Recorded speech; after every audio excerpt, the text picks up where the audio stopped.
Nurulu Kıpçak, bay jolçak, Tümenli kangıl, ay, Tümenli kangıl, ay.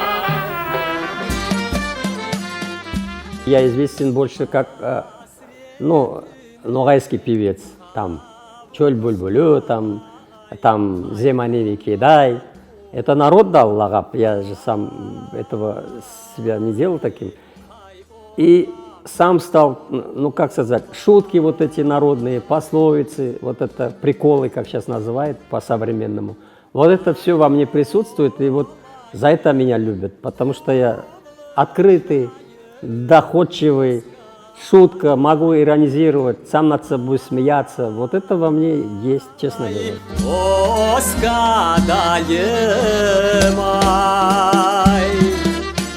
У меня папа играл еще на гармошке, хромко-гармон он называл, до школы общеобразовательной. И тоже начал подбирать за папой. Какие частушки он играл, такие я играл.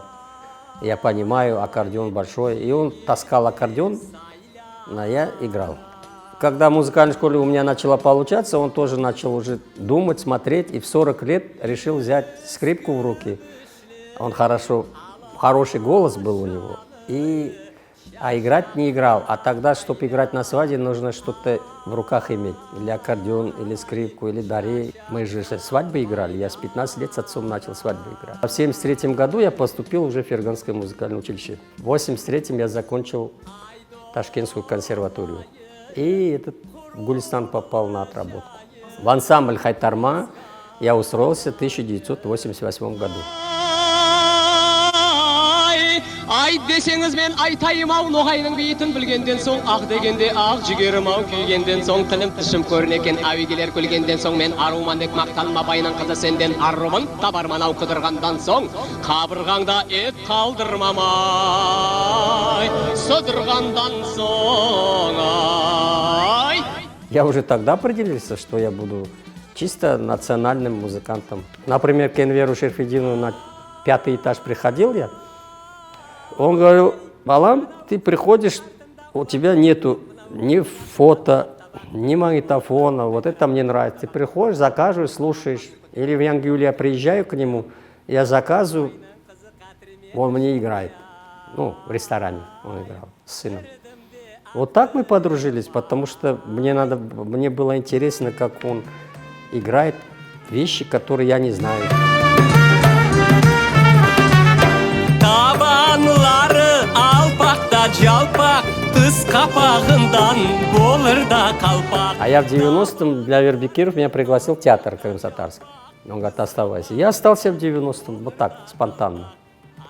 Я жил же национальным, поэтому мне было лишь бы в татарской национальной культуре работать. Я в ансамбль «Крым», меня пригласил Кокура в 2003 году. Я перевелся с оркестра Крымско-татарского театра в ансамбль «Крым». И с 2003 года по 2004 год я работал в ансамбле «Крым».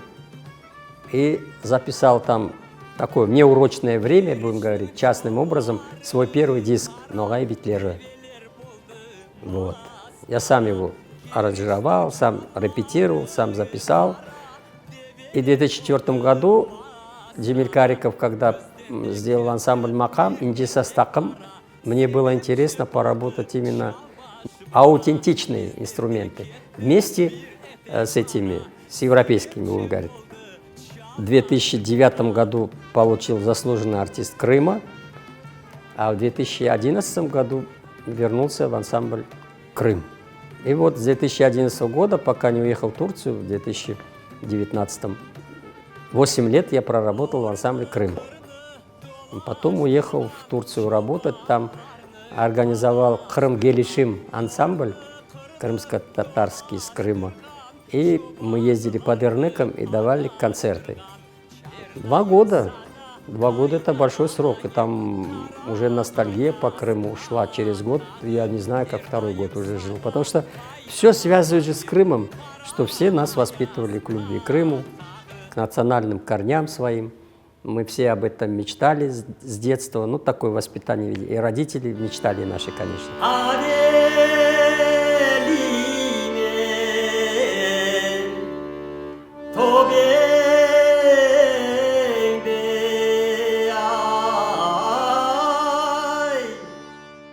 Вот мое исполнительское мастерство формировалось в плане таком масштабном. То есть у меня были на первом месте это наши классики, эстеты народного исполнения, сценичного. Поэтому мне нравилось Эдди Тупчи своей вот этим утонченностью, своей нежностью, мягкостью, задушевностью, понимаете? А Реджепова была твердая такая, несла лирику, драму. Но когда я созрел, я пошел по Реджеповой пути. Думаю, ничего себе она поет. И тот Джон Бренджайляр, и тот же Арафат, там прям магнетизм. А вот эти степные вещи у меня с детства формировались. От бабушек, дедушек, где я общался. Я считаю, в фольклоре, в народе надо брать первый исток, потому что там вот в их пении вся наша культура, менталитет, история они вобрали, быт.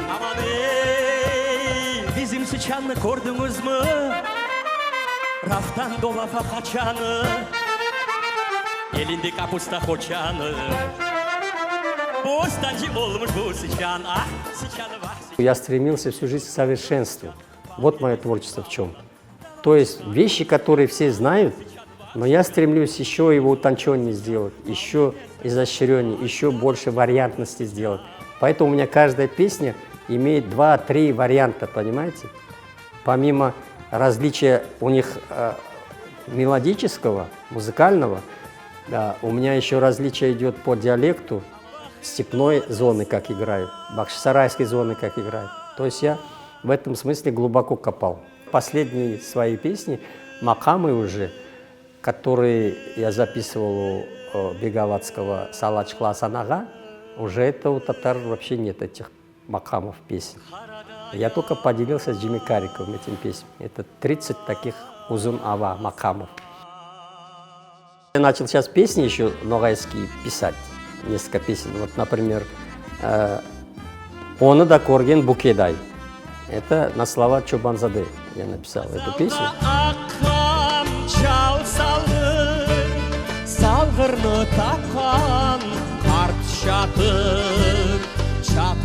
А вот этот Чултаров я с удовольствием пою, потому что я знаю, что после меня, если кто-то будет и сейчас петь, он вот эту вот всю вот эту байлех все возьмет, берет в себя, впитает.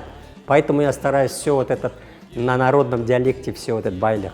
А эстетически уже бахчисарайский там возвышенный, будем говорить, классика, фольк-классика. Вот это настоящий фольк.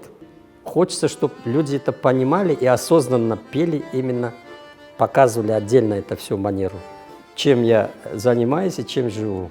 Мое творчество изменило мою жизнь. Вот как я шел с крымскими татарами, так и до конца я иду и дойду, как говорится, до конца с крымскими татарами. Это первое. И второе, в плане, допустим, национального, будем говорить громко, достояния, я могу внести вот это то, что собрал у народа, более усовершенствованное, более профессионально отдать это в форме книг, дисков написанных. Мое предназначение однозначно, это как бы вот даже не пение, это на втором месте пение.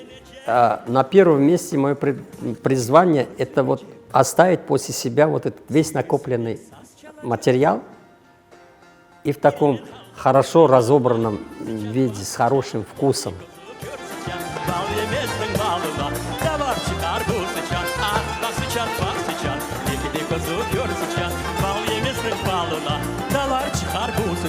Dalar çıkar bu sıçan,